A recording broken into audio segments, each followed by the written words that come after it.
Welcome to Yeukai Business Show, UK's premier business show where we feature business thought leaders, high achievers, and industry experts. Today's episode is brought to you by World Outsourcing Solutions Limited, a company that specializes in helping executive business owners with virtual assistant services and business growth systems. Here's your host, Yeukai Kechidori.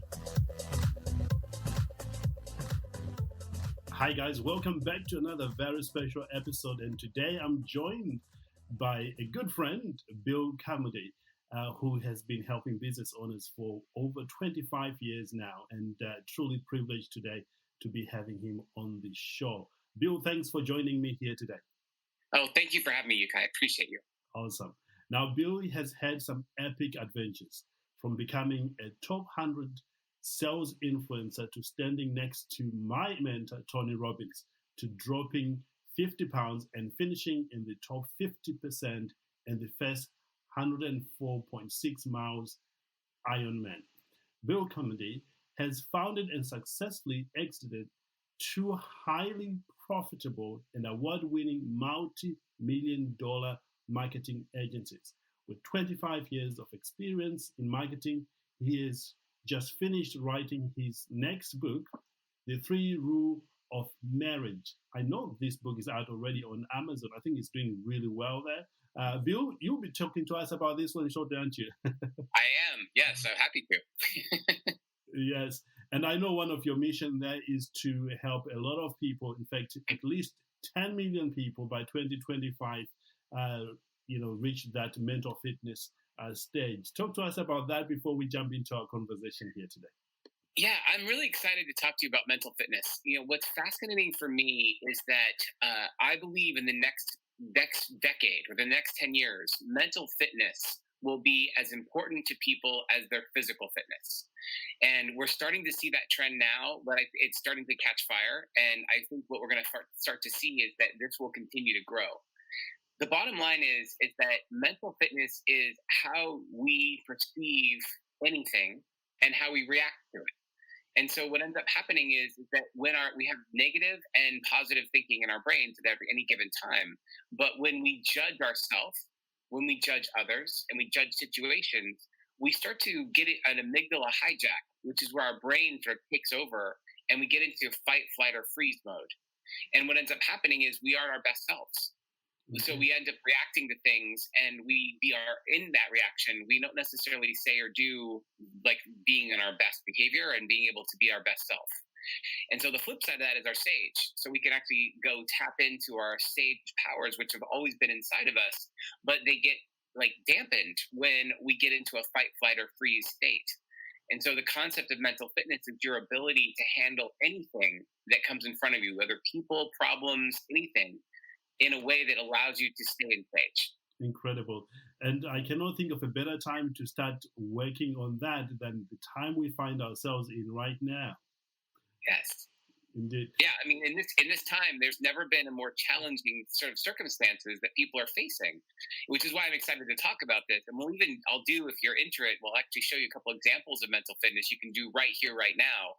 And so people can actually experience for themselves firsthand what happens when you do very simple exercises that get you to drop into your body. And in doing that, that connects you back to being fully present. And now you're not allowing the weight of the world to take you out of who you really are. Incredible, absolutely incredible.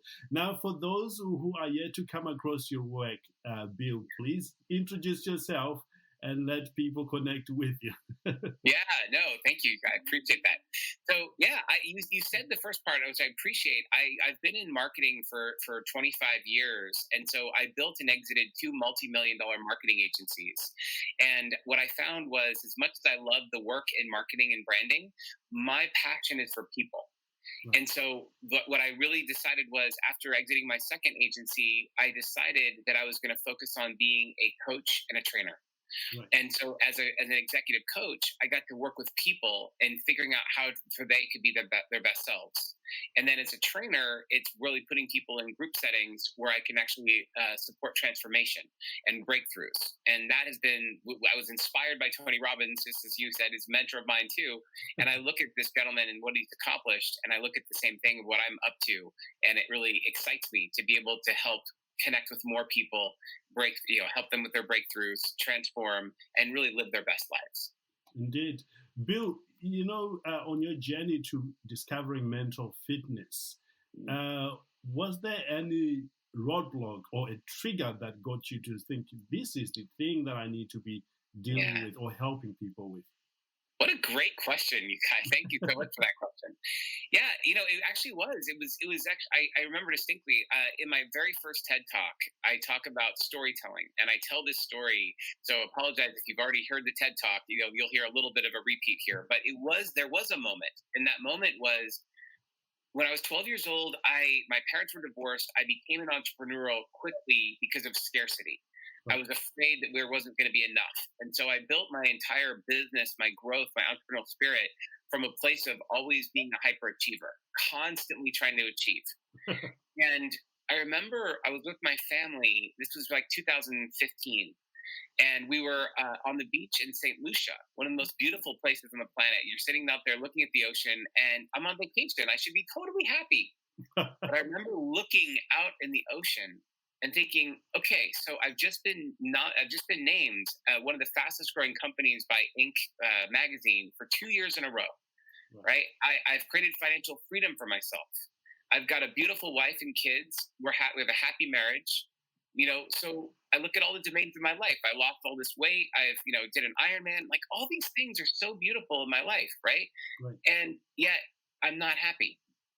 And so I looked out in that ocean and I said to myself, is this all there is? Wow. Now, in that moment, I wasn't suicidal, but I was deeply, deeply depressed. I was frustrated because I had made commitments to myself when I was 12 that when I accomplished all these things, I would be happy. And I had accomplished all these things, and I wasn't happy. Right. Incredible. And so I felt like I lied to myself. Like, I made these commitments that when I did all these things, I would be happy, and then I wasn't.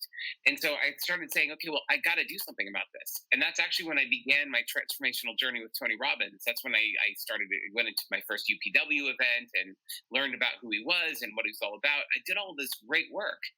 But one of the things I found was that in even how great Tony Robbins is and all the actual events that I went to, I love all of them. I mean, I became a junkie. I was going to everything he had, right? There was missing sustainability.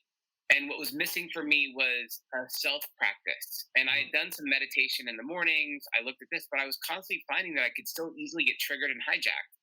And so that's when I came across Shirzad Chamine. So he's the New York Times bestselling author of Positive Intelligence.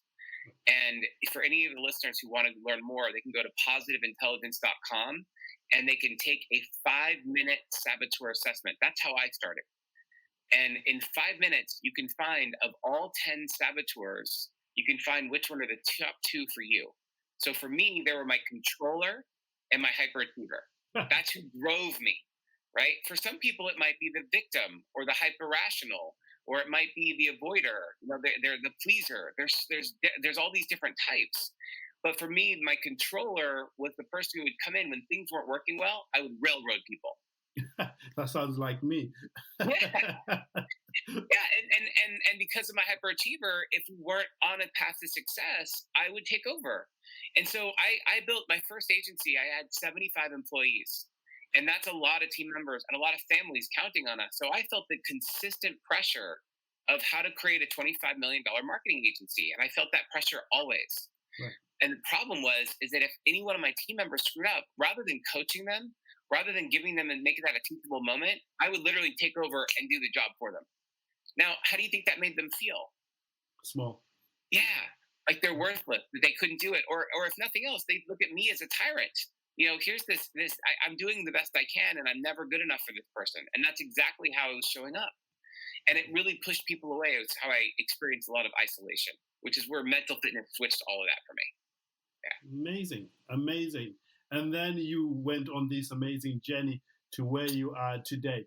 Let's demystify some misconception around this, because business owners think, oh yeah, it's the same thing. I've heard about it before. Let's clarify for a moment. What do you mean by mental fitness? Yeah, so a lot of people associate mental fitness with meditation or mindfulness, and those are all great. They're sort of like, if you look at a dartboard, I see mental fitness as the bullseye, and mindfulness might be a couple of rings out. And the distinction of mental fitness over, say, mindfulness or meditation is the ability to be aware in any given moment of the choices you're making, either from a negative or a positive space.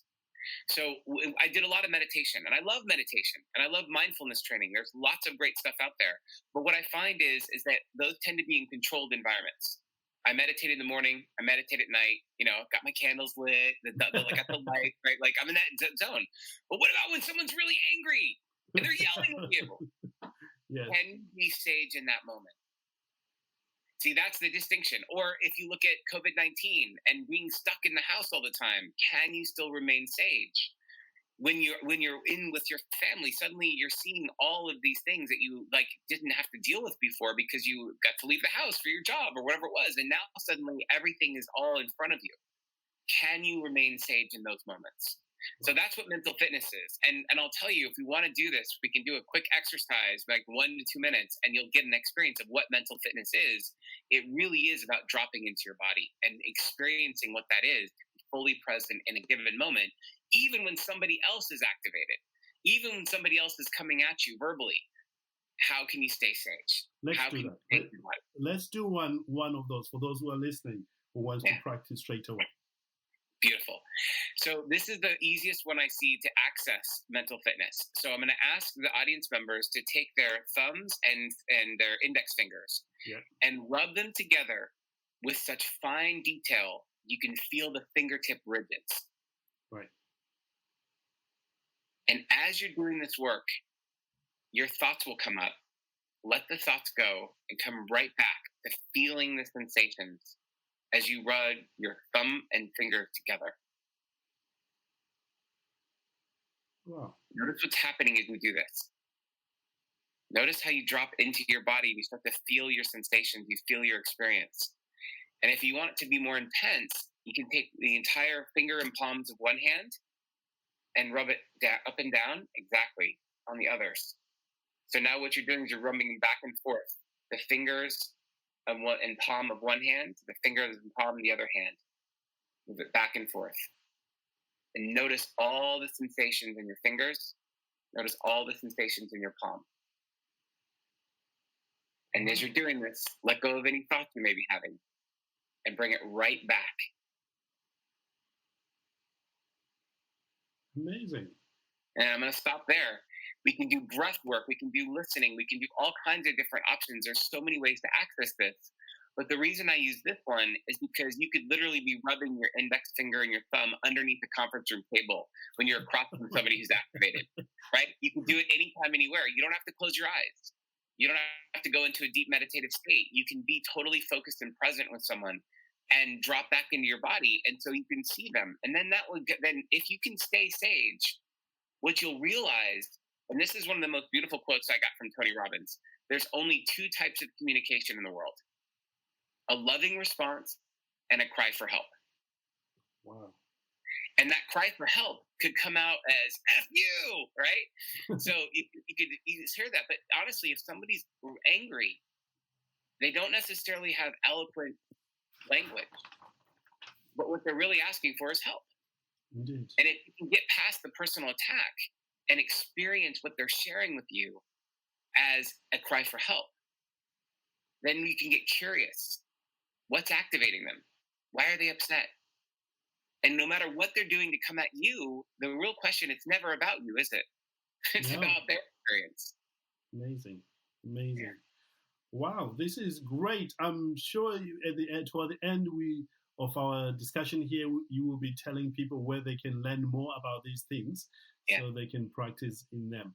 Now, for those business owners who sort of understand the concept, but are not getting the results, what mistakes have you observed that perhaps they are doing, but they are not aware of it, that you can talk about? So in the context of the business itself, Peter Drucker used to say that culture eats strategy for breakfast. True. and what I love about that is that the culture of any company determines their outcomes. And what CEOs typically obsess about is their P&Ls. They look at their profit and loss statements. They look at, how they're doing year over year, quarter over quarter, very, very numbers driven. But ultimately, the success or failure of any company comes down to its people. So why this is important? When I look at the context of mental fitness, can you imagine in the middle of a meeting, if someone could stop and acknowledge, it seems like you're activated right now. And rather than being upset, you check in with yourself and say, you know what, you're right. I'm not activating from a place of stage. I'm acting from a saboteur. And then whatever it is, my victim just showed up. My pleaser just showed up. My controller just showed up. Whatever it is, but I could notice that. And imagine what that would be like with two people if you could help each other, not in a place of sword, but a place of shield. I'm not attacking you because that by itself helps you, that activates your grudge. But if I can actually invite you back and say, hang on a second, what are you experiencing right now? They're like, oh. And then I've done the training, so I know what I'm experiencing, and I can say, you're right. I'm not in this. Let me do a couple people, we call them PQ reps. But let me do some PQ reps, and let me drop back into my body, and then just give me a minute. And then literally 30 seconds to a minute later, they're fully present and fully back in stage. What would that culture be able to do? Gosh, you'll be achieving a lot more faster and be more efficient, and everyone is a win-win situation in many ways. Exactly. And that's where the book began in 2012, when the book was first published, Positive Intelligence.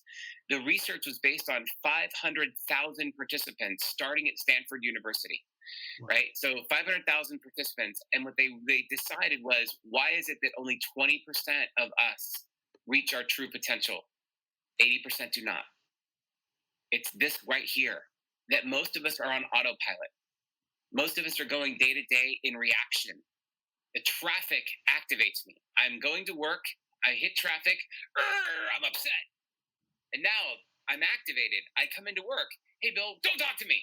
Right? And now I just activated my colleague. I'm like, wow, Bill's rude. He's such a jerk. Right? And that all becomes this place of negativity because I was late for work because I was in traffic. But I don't have a tool to let that go in the parking lot. I have a fight with my spouse, and I come in, and I'm activated because of that spouse. I'm not thinking about the meeting. I'm thinking about how angry I am from that fight with my spouse, and I'm bringing that to work. Wow. And the opposite is also true. I might have a beautiful home life, and I have all these fights or with these tensions with my colleagues, and they come back and take it out on my spouse or my kids. They don't want that from me. No. So that's where mental fitness really helps to shift. If you could actually do something as simple as what we just did and drop back into your body, be fully present, and let it go. What would that be like at work? What would that be like at home? I honestly can think for myself, I will be more productive. I would enjoy every moment, and I'll be a better contributor in family, in life, and even in society. Because I'm operating from a place really of gratitude, of a place of stability, a place of authenticity, and knowing who I am and what I'm about. Yeukai, you totally nailed it. That's exactly it. And imagine what the world would be like if everyone was in that space. If people were conscious of their behaviors and their activations. Yeah, it doesn't mean you'll never get angry again, but you'll get over it, like real quick. You'll feel it and you'll get off. You'll feel it and you'll step off of it. And if you had those powers to do that, you could really be fully present to what is, not what you want it to be, right? Wow. That's where we get frustrated because there's a distinction between what is and what we want it to be. And that perception of what we think it should be and the gap that's in between usually is one of the things that triggers us. But if we can really be present to what's happening in this moment and be fully present, then I can actually navigate and take it to the outcome I want to see. But only if I'm fully present. If I'm operating from the past, I'm operating from regret. If I'm operating from the future, I'm operating from a place of anxiousness. Right. But when I'm fully present, I can make the biggest impact in this moment. And you can really connect with the people you are doing business with. Yes. And be what I call a servant leader, right? Because here's the thing. As a person of service, I'm looking for how can I support you? And that's like, how did I build 2 multi-million-dollar companies? just that question. How can I be of service to this person right now? And if you just obsess about that, everything else works itself out. And when I say, how can I be of service to this person right now? I'm talking about your team as well as your clients. Because if your team is empowered, if your employees feel empowered and they're experiencing this, they'll set the world on fire. They'll just go crazy, right? And if you are lighting them up, they're lighting up your clients. Amazing. Yeah. Truly amazing. Absolutely amazing. Bill, is there anything really around mental fitness that you find people are a little bit resistant, and if there is, how can we move them to get over that and begin to enjoy the blessings, all that we're talking about? I find that the biggest, especially CEOs, I'm going to start with the CEOs and I'll work my way down in terms of the chain of command here. CEOs are resistant because, like me, many of them are controller hyperachievers. And if that's their biggest saboteurs, the controller says, I don't need it. And the hyperachiever says, I don't have time for this. And so controller hyperachiever types, why they resist this is because the saboteurs have been running them their entire lives. This is what you learn when you unpack mental fitness, is that our mental operating system began when we were kids. It's what we learned. Like, your parent had a bad day. They said something and it was like off context and you suddenly made it about yourself and your judge shows up. And then the next time you do something else and then you realize, oh my God, if I don't get an A in my class, my parents won't love me. And so you created an operating system that said, I better achieve if I want love. So you started to create a way of being that was conditional. And all of these saboteurs show up in that way. So whether it's victim or pleaser or avoider, like they all start out the same way. But what ends up happening is, imagine if you were running your entire life on a Windows 95 operating system. Because this is what we do. We shape these operating systems when they're kids, and then we never even check them. And then we, especially for CEOs, like, well, I don't know why I even need this. I'm already successful. That's how I thought. Right? Why would I need something like this? I've built these multi-million-dollar companies. Who cares? And yet, I was feeling no fulfillment. And even Tony Robbins has pivoted in the last few years. He's pivoted. He said, look, I have mastered the science of achievement. And he's right. He has. Like, he knows how to achieve more than anyone else out there, $5 billion in companies. But he said what he's learning now and what he's really stepping into is the art of fulfillment. That's right. Mental fitness is foundational to the art of fulfillment. It is the operating system because it allows us to see when we are in the negative thinking and when we're in positive thinking. It creates mental muscles. And this is it. Someone can listen to this podcast and go, oh, I got it. And where they don't got it is, it's like conceptually understanding what it means to eat differently and go to the gym and actually eating differently and going to the gym. Yeah. Right? So mental fitness is about muscle building. We build the mental muscles because the neurons that fire together wire together. So if my go-to is anger, then I can easily be set off. And we all know people like this. It doesn't even matter what you say. They're pissed off already. They're angry. This anger is the go-to emotion, right? There's other people where nervousness is their go-to emotion. They're constantly afraid. They're like, oh, what is the next shoe going to drop? There's other people where their go-to is victim. They always feel like the world's happening to them, not for them. So like what ends up happening is mental fitness helps you unpack your racket. Yes. It's like, how do you so that you can actually make a different choice and a different neural pathway. Yeah. Bill, I would like us to talk maybe about 2 or 3 ways that anyone who wants to begin this journey, they can practice. Maybe just to carry on the exercise we did earlier on, something they can put in practice right now, as they listen to this. Absolutely. There are part of what I'm doing in this is I'm spreading out the people having an experience of this. So one of the things I'm going to gift you here is a group of 5 people, and if they want to reach out to you on your show, and then say, hey, how many, whoever it is, however you want to select them, to do the actual 6-week program so that you can see it for yourself. Now, this is $1,000 program I'm giving you for free, and 5 others. So you and 5 others, you guys can decide who it is, and I'd love for some of your listeners to experience this. And the reason why I'm doing this is because there's a distinction between visiting the gym one time and then going into a 6-week program where you're constantly doing this. And what that includes is a 1-hour pre-recorded video talking that unpacks our mental fitness to understand what it is.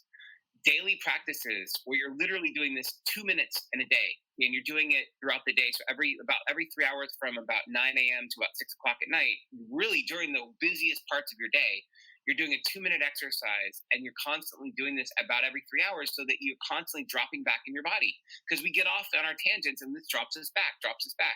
And by the end of the 6 weeks, you'll know exactly what I'm speaking about right now. It is the distinction between a conceptual idea of mental fitness and then living it.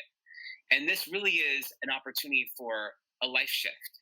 And so what I'm encouraged is those people who write in or say they want to be part of this, like really give them the opportunity to say why this is important in their lives, because really connect to the why.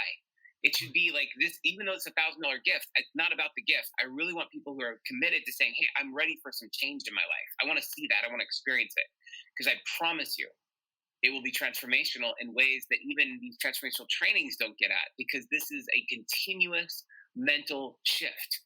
And it's a daily practice that gets you to a place where you now are completely and utterly at choice and experiencing presence every moment of every day. There's nothing like it. There's nothing like it. It's truly amazing. Amazing. Well, as we come towards the end of our time here together, Bill, where can our listeners find you and carry on learning with you? I know you've got a lot of great resources. Yeah, absolutely. So my personal website is billcarmody.com, so they can certainly check in there. My email address is bill@billcarmody.com, so if they want to reach out directly, feel free.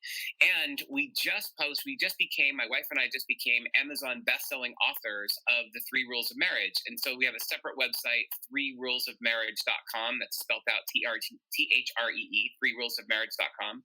And on that, we have free chapters as well as a free workbook.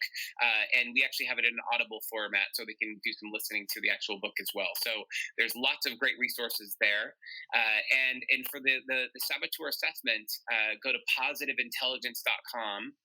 And right there, you'll see assessments, and you click on this. I think it's positiveintelligence.com/assessment or assessments. I'm not sure whether it's plural or singular, but if you go to positiveintelligence.com, you can click on the assessments link and find out who your top 2 saboteurs are right off the bat, and find out more about the program we're giving to your listeners.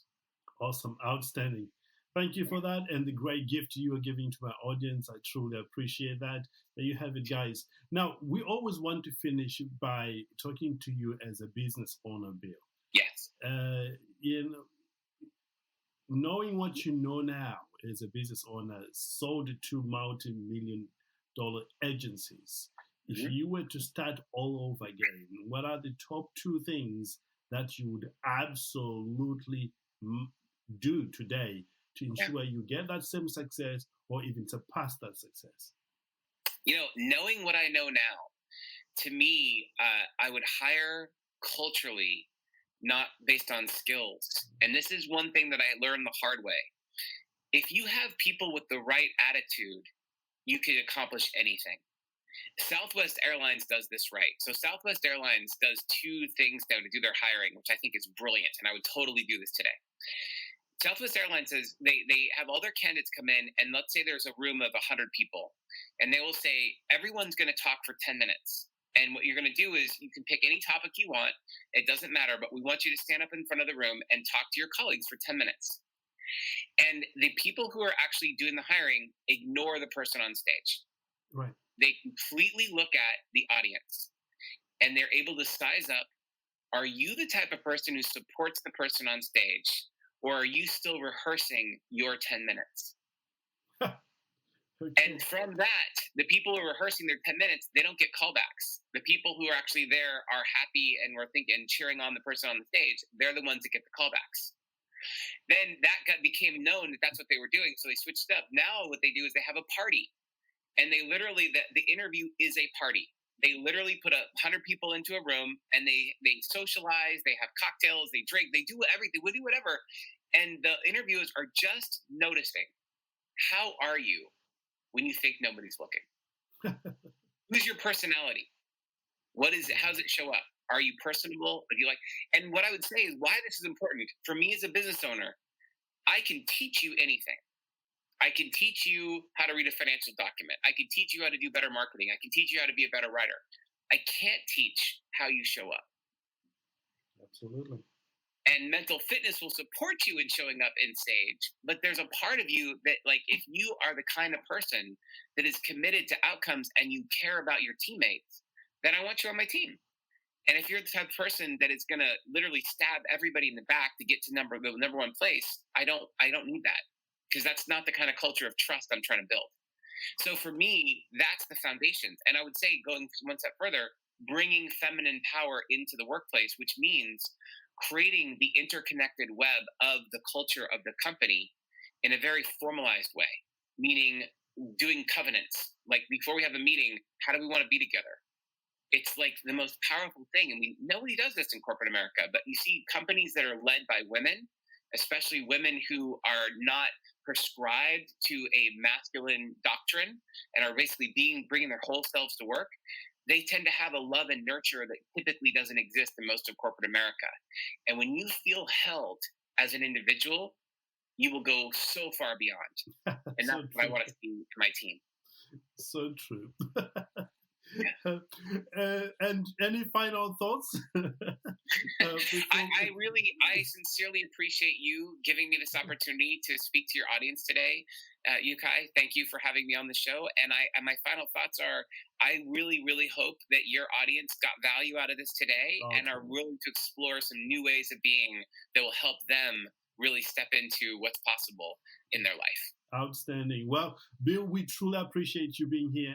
Thank you for listening to Yeukai Business Show. We will be back to bring you more episodes with success stories and advice straight from the experts. Want more? Check out www.yeukaibusinessshow.com. Get your free trial of our virtual assistant service today. Just visit www.worldoutsourcingsolutions.com. Quote WOS18 or send us an email at support@worldoutsourcingsolutions.com.